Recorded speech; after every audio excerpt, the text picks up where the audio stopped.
Hey folks, it's Bear Gardener. I am back with another video ahead of the release of the next expansion for cards in June. Covert Operations is coming, and I had someone ask me, I've been asked quite a lot of times about deck building and cards for a while, but someone specifically said to me, there's going to be a lot of deck building going on, because people are going to want to play around with the new covert operations stuff, and are there any kind of good ideas or concepts that you can follow when deck building? And it's always been a weird conversation for me to have this, because deck building is such an incredibly deep and complex subject that I'm never 100% on giving advice. But I get asked for a reason. So to give you some background, while in cards I am not a particularly active innovator or deck builder, I spend more time kind of looking at the meta and tweaking that stuff that I come across and analysing it. Historically, I have played quite a lot of competitive games, particularly competitive card games, and I have in the past created various decks that have in smaller or larger metas hung around for a while and been considered to be quite good, and I've been asked by quite good players to give mathematical or game theory analysis of deck building concepts. So that's kind of why I have something to say that might be worthwhile. But I decided that to do this, I wanted to do it a very specific way, which is much more broadly than some people might be hoping for. So if you're hoping for an ABC of if you do the following things, you have a winning deck, I'm sorry, I can't help you. I don't actually believe in any card game that actually exists. If a card game is that clean in building process, then it ceases to be particularly innovative or competitive, and therefore will very quickly lose my interest, which has happened in games in the past. But anyway, what I am going to do is I'm going to talk to you about the core rules that, or guidelines, Pirates of the Caribbean quote time. They are rules, but we kind of think of them more as guidelines anyway, that I will follow when building decks. Now, these have been distilled down because a lot of them are less relevant because of the different type of deck depending on how you build things. For example, the ratio of basic land to cards that is very relevant in Magic deck building has completely and utterly lost all relevance when it comes to this because we have a completely different resource system. So I've tried to distill down to things that might be useful so that at least if you want to play around and build some decks, this can give you some structure that you can try and follow to be successful. Before I actually hop to this, I want to talk about the difference between theme decks and decks that are built to an archetype or a design. And this can be contentious because I know lots and lots of people are very passionate about enjoying the game, the theme, and the part of it. And you absolutely should, and you can, and you should definitely build decks that fit theme and play them and enjoy them. But the information I'm giving you here may be slightly less useful to you in some places because the focus of this is on building decks which will be fundamentally consistent and competitive, and therefore theme becomes much less important. In fact, when I am building a deck with the idea of competing, theme is a zero-sum game. I have literally no interest in it. It has no relevance to me whatsoever. If there is some at the end of it, great. But I build for a process. I also sometimes throw together theme decks because they're fun to play. But I don't. There are no rules and processes I do for that. I just follow my natural deck building instincts and then stick to cards that fit vaguely what I want to do. Right, that said, let's hop over and talk about what I would consider to be a good set of guidelines to follow when deck building. Shiny screen, very clean. These are simple words. I'm not going to go into stupidly huge detail here. These are 5 things that I consider to be the fundamentals of a good competitive deck. Now, people will disagree. If people do disagree or have different opinions on deck building, I encourage them to both comment and give opinions, but also to, take the time to maybe record some videos or write some articles and share their deck building ideas. Because everything I know about deck building is collective knowledge that has been gained from lots and lots of different people playing lots of different games at lots of different levels over decades. I'm not. No one instantaneously is just, oh, I get it. Which is funny, because a friend of mine, when I first joined this game, wondered how I progressed as quickly as I did, and the answer is because I used years and years, decades in fact, of other card game theory and understanding and mathematics and process in this game, and it worked, shockingly. So, let's talk about these. They're in an order for a reason. So, first word here is archetype. So, archetype is something that I think is fundamental and often missed. So each of these narrows deck building. You'll see as we go, I hope, if I've done this well. Archetype is going to be the core idea, the thing that we want to do. As an example, core card game archetypes that are definitely applicable to cards. We have aggro, mid-range, and control.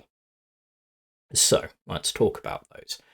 Aggro decks are decks which rely on rapid deployment of resource and high tempo.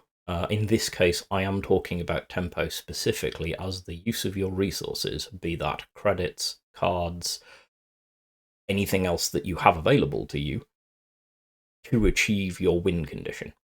I'll get to that in a minute, but aggro decks are focused on tempo to win condition. They very rarely are interested in slowing their opponent's tempo. They just want to keep and focus their own tempo to win quickly. The classic version of that in cards is the Japan-Germany aggro deck, or Jagro, as people call it, which is all about deploying units quickly, pushing forward, and just dealing damage to face, to HQ, really, really quickly to win. Okay, mid-range. Mid-range decks do exactly what they say on the tin. They are decks which are designed to absorb any early pressure, gain position in the mid-game, and in the mid to late game, proc some form of win condition, whether that's overwhelming force or a specific deployment or effect that will work for them. The classic example in cards is US-Germany Frontline. US-Germany Frontline is a classic mid-range deck. It focuses on being in control and dominating the front line of the board through the mid part of the game, having absorbed early pressure, and then drawing something like Blitzkrieg or having just overwhelming unit presence to win the game. Finally, control. Probably one of the most controversial deck types that we ever talk about, because people get cranky about control, and I do understand that, but also, it's an archetype, live with it. It always has been, it always will be. It is popular archetype with many players in card games, myself included. Control decks are the inverse of aggro decks. A lot of what they do is about removing or cheating out your opponent's tempo, the denial of tempo, preventing your opponent from being able to deploy and use their resources to advance their win condition. Doing so long enough that you can then proc some form of specific and often heavy late game win condition of your own. Classic example in cards would be the Brit-US ramp deck that will try to control the board, stall out, and eventually beat you with bombers, or have the alt win condition of Commonwealth. We'll get to that if we need to. In fact, we'll get to it fairly quickly when we talk about win conditions. But those are the three core archetypes. Sub-archetypes worth mentioning. Tribal decks, by which I mean decks that feed off a specific affiliation interaction. The classic example in cards, even though it is not played to a particularly high level, it still can be played and can be quite impressive to look at, is Alpine, because it's a keyword that buffs everything. The subset of that, by the way, is seeing Alpine used in Soviet tokens via 67th Baronovici. But we won't get into that in too much detail, but it is a thing. Another that is kind of usually a sub-archetype by the way of aggro. Sometimes mid-range, but it's usually tribal decks are more on the aggro side. The name tribal, by the way, goes back to the beginning days of Magic the Gathering when the big tribal deck was a red deck and it was goblins. And anyway, it was a keyword that then keyed into everything else, and that's where we get tribal decks from. Next one that I want to address is combo or OTK decks. Now, these are generally a subset of control. In many respects, they are just control decks with a specific win condition. Because you have a specific set of things that you want to trigger that will win you the game. Push is a good example of this. And you get there by controlling the board long enough to get to the card combination you need to win. By definition, therefore, it's control deck. You're looking to control the game. But it is a specific subset. Okay, so we've covered archetypes, and therefore I will clarify that the need, if you are building a deck, is to keep one in mind, to know what you want your deck to be. This becomes relevant because then we move on to win condition. The win condition is critical in deck building. I see this oh so often when people throw together lots of cards that look good, look powerful, and they throw up a deck on Discord or somewhere else and ask for advice. And one of the first questions I ask is, what's your win con?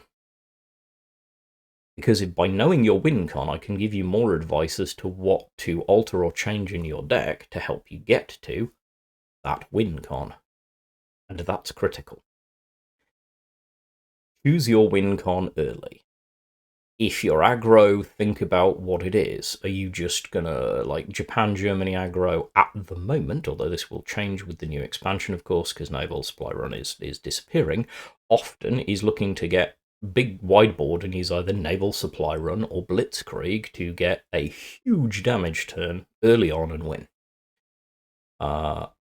Interestingly, frontline or mid-range deck often are pushing for something relatively similar but much later because they want bigger bodies and are a bit slower at getting to it, but frontline still does use Blitzkrieg at times as a win con, but can also just have really good bodies that apply constant battering pressure and batter your opponent down. Valid, but necessary to have strong bodies to do it. Control decks are the ones where you can look at it and go, my win con is this card plus this card does this, or I play the Commonwealth and win. Again, Commonwealth is rotating, but it is a very good example of a card that would define itself as a win con. If I play this card, I have basically won the game. Kind of similarly, there is the 7 attack tank that when it attacks, a German tank that when it attacks deals its damage to HQ. So it's either 7 damage to a unit and 7 damage to HQ, or you hit HQ for 14. That could also be considered a win condition. It's just a very slow one and not a particularly good one, but it is an example of a possibility. And of course, OTKs. A burst of fire. Again, we'll see different versions of this going forward, but some form of buffed aircraft that comes out and hits hard, especially if it has Fury or Blitz. Or both. We're looking at you, Sheeden. Tony OTK. If you don't know the deck, go look it up. I'm not going to tear the out. But again, these are all control win cons, because to get to them, you're going to need to control the board. But you select your win condition. That becomes the heart of your deck. Right. Okay, so now we've done the basic stuff. This is the easy bit. The easy bit is now done. What type of deck do you want? How do you intend to win? Right. Once you've established this, now we have to get into the noodle, the really detailed part of how to make this effective. Now, effectiveness for me is defined by very specific things. And I'm going to talk about the 3 that I consider to be critical. And the first one is focus, because I believe that you absolutely have to have this foremost in your mind if you want a successful deck. The most successful decks that are out there do not get distracted from what they intend to do. I see many decks that are struggling at a certain level, and when I look at them, it's because they're trying to do more than one thing, and when you talk to the person who is building that deck, their thing is, but this sometimes happens, so I've got these cards so that I can deal with that, and then there's this, and this dilutes your deck and takes away from its ability to get to its win con. Fundamentally, any competitive card game like this is a game of tempo. If you haven't, I recommend you Google an article. I think it's still available on Star City Games. If I can find the link, I'll put it in the doobly-doo. There is an article called Who's the Beatdown? And I'm not going to go into the guy who wrote it and all of that, but he's an interesting human and had some really interesting stuff. But the article itself talks a lot about the fundamentals of any card game being tempo. Tempo is the definition. He very specific, because again, people talk to me endlessly about, is tempo this, is tempo that. For me, as a dinosaur from the ancient days of MTG, tempo is defined as the expenditure of my resources to achieve a win condition versus the use of my resources to deny said tempo to my opponent long enough to trigger my own win condition. One of these two things is almost always true. In fact, I would say it's always true in a competitive deck and a competitive environment. But I'm sure someone will argue with me, because why wouldn't you? But it's my opinion. Take it, leave it. It works. Anyway, who's the beatdown? Find the article, read it. If the link's in, go take a look. It's interesting stuff. It's very Magic the Gathering focused, but read carefully, it can be very eye-opening. Right. Hence, focus. Know what your deck does. Stick to what your deck does. Do not start throwing things into your deck because you think they will cover some side issue that you're not sure might come up every now and then. The more you dilute the pool, the less effective your deck becomes, because it becomes inconsistent, which leads us to, hey look, consistency. Consistency in decks is huge. And when I talk about consistency, what I mean is the likelihood that you will be doing something.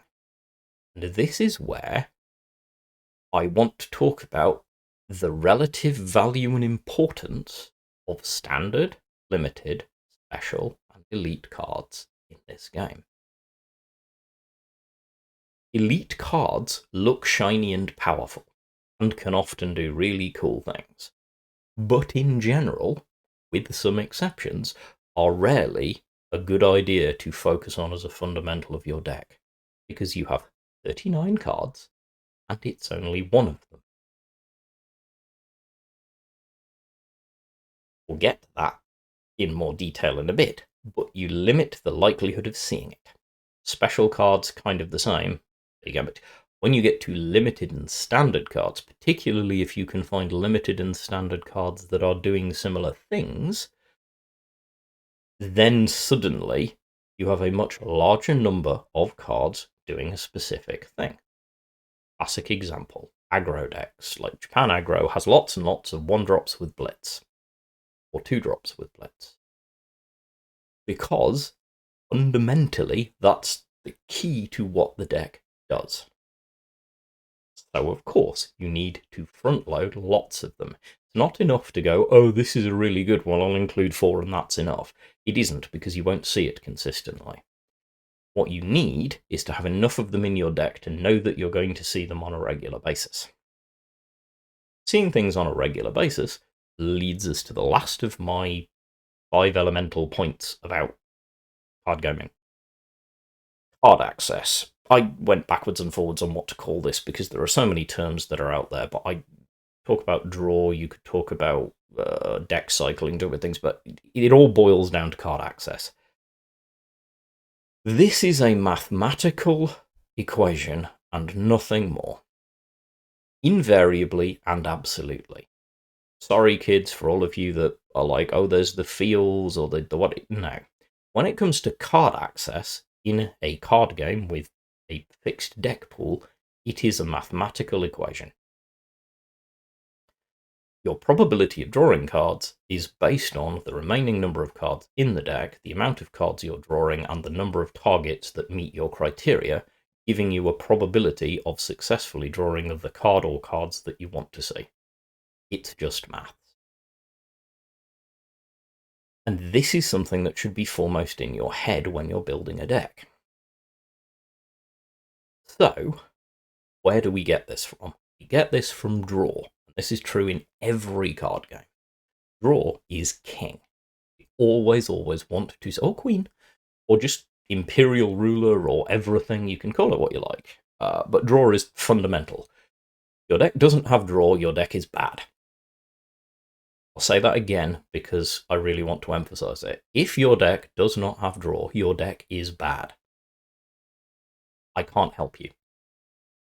Don't sacrifice draw. Right. How do you know how much draw is enough draw? So there is a rule of thumb that has been around in card gaming for a very long time, which is over the average length of a game, you should want to see somewhere between 55% and 2/3 of your deck. And that is how you judge draw.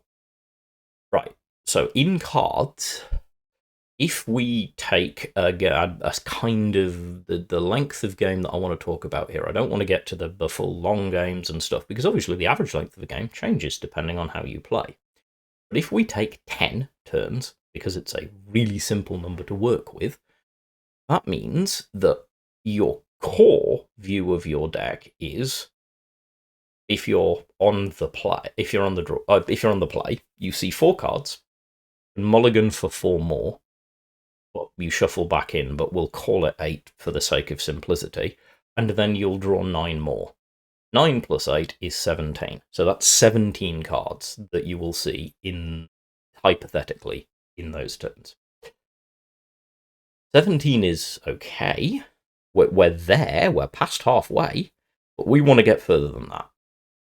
We would like, ideally, to see at least, I would want to see at least 26 cards, which is 2/3 of my deck in that time, at least. So that means we need to find a way to draw an additional 9 cards. Good rule of thumb. Then look at the card draw you have in your deck and ask yourself, does it look likely that I will see 7 to 9 cards worth of draw in 10 turns, probability-wise? If the answer is no, you almost certainly don't have enough draw in your deck, which will make your deck inconsistent because you will lack card access. Which loops us back to card access. Another rule of thumb that you may find useful is that at least 1/3 of your deck, handily in cards, that's 13 cards because it's a 39 card deck. Please stop saying 40 card deck, it hurts my head. There are not 40 cards in your deck, there are 39. Your HQ is not a card in your deck. 1939 can stop doing that too anytime they want to. I don't often criticise you, but really, can we not?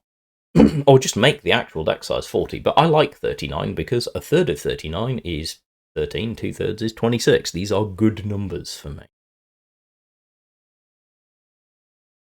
Generally, you want at least 1/3 of your deck to be cards that do the thing you want to do, archetype cards. So in the case of a deck that wants to blitz, if your deck is all about blitzing forward and getting to the front line and smacking the enemy in the face, if less than 13 cards in your deck have the blitz keyword or a method of proccing or getting into that position, you need more. It's a good rule of thumb. Same is true in a control deck. If at least 13 cards in your deck are not providing good hard board control, you probably don't have enough. Now, I would argue that you probably want to add another 50% or so onto this. I would say you probably want to look around about 20 cards in your deck to be shifting that. Then you probably want to look for... so if you've got 20 cards doing that, that leaves you 19 cards in the deck. Of those 19 cards, you probably want at least 30% of them to be draw. The remaining... so what, 30% of 19... What are we on? 3, 3. So it's about 7 cards, at least, that are drawing. 7 cards are drawing of 19. You've got 12 cards left. Those 12 cards can be augmentative. That is, enhancing cards. Good examples of this are cards that give you access to different abilities or buff units, stuff like that. These are not perfect numbers, but if you're looking for just a good starting point to look at a deck, I would say you could do worse than ensuring you have 20 archetype cards, 7 or 8 cards that give you access, draw of some form, or tutor. Well, there are other forms. We'll cover those in a sec, because why not? But that's more detailed. And then the remainder are things like finishers, force amplifiers, big buff cards, or game changers, or tech cards to deal with the meta. It's not the worst rule of thumb to go with. It's imperfect, because your mileage not only may, but will vary. But if you are building a deck, I think this is a good place to start. So, I've talked a lot about this, and it is quite possible that there are people right now who are looking at me talking about this and going, is this really an accurate depiction of deck building in cards? Right. There is only one decent way for me to go about proving the point, which is to go look at decks in cards and see if my rules actually apply. So, stick around. And here we go. Alright, I just like that quote. Let's look at, I'm going to look at 3 classic kind of enduring decks that I've already talked about in cards and see how they apply with the rules that I've just talked about. The first deck that we're looking at is a classic aggro deck. This is Jagro. It is a version of Jagro. There are variations. But let's start by looking at the general distribution of cards. You can see this is incredibly heavy on 1-drops. We have got 15 1-drops, some of which are orders. Now, you remember I said about archetype cards and needing to make sure you had at least a third, if not 20 of them in your deck. So let's talk about archetype cards. Type 94 early definitely counts, so that's 2. 15th Cavalry definitely counts, that's another 3. So we're on 5. 3rd Yokosuka, another 2. 35 Panzer Grenadier, another 3. So now we're on, what are we on? 5 and 5, 10. And 10 to 5, yeah, we've hit 10. Akita Regiment, 12. And then you look at anything else that might kind of fit the bill. 20 Panzer Grenadier is definitely fundamentally part of the way we do this. It's a little higher in cost, but it is all about producing blitz. It has blitz and produces blitz units with buffs. So that's 14. That's 14 cards already. Schutzen could be argued in this deck. Has blitz as well, 15, 16. So I'm going to go at 16 cards. Winter Regiment also has blitz, but is a bit weird, but still can be used in that way. So that's suddenly we're on 17. Right. So we're definitely over a third there. Another thing I talked about was draw. Now, Japan aggro, and Japan in general, often struggles for draw. let's look at what we might have.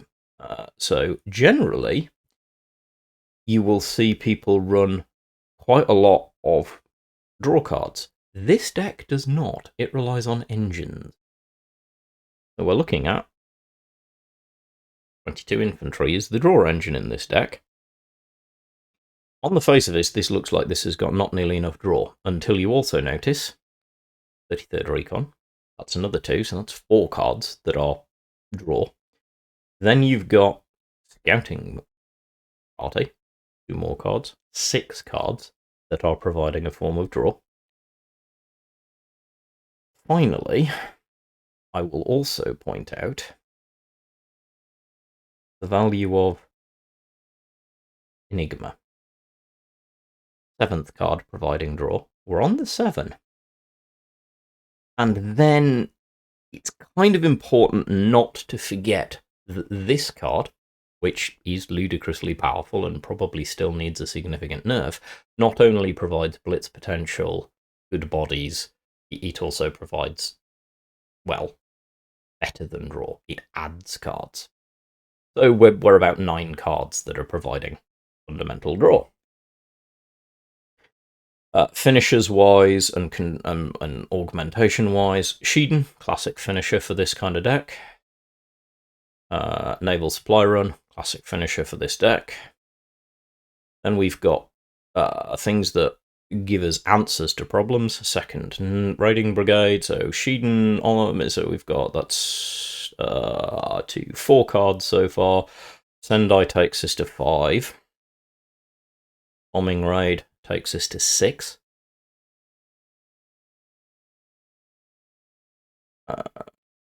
Honourable Death, 7, 8. So all cards that are solving a problem. Audacity fits into this category because of the way that you can use it to deploy and deal damage. 9 cards that are basically problem solving. And then we've got Augmenters, particular noteworthy ones, 3 copies of Type 93, which gives a buff. 12 cards. This, shockingly, just about fits my general criteria. Could just be luck. Classic Frontline. So, back to the same thing.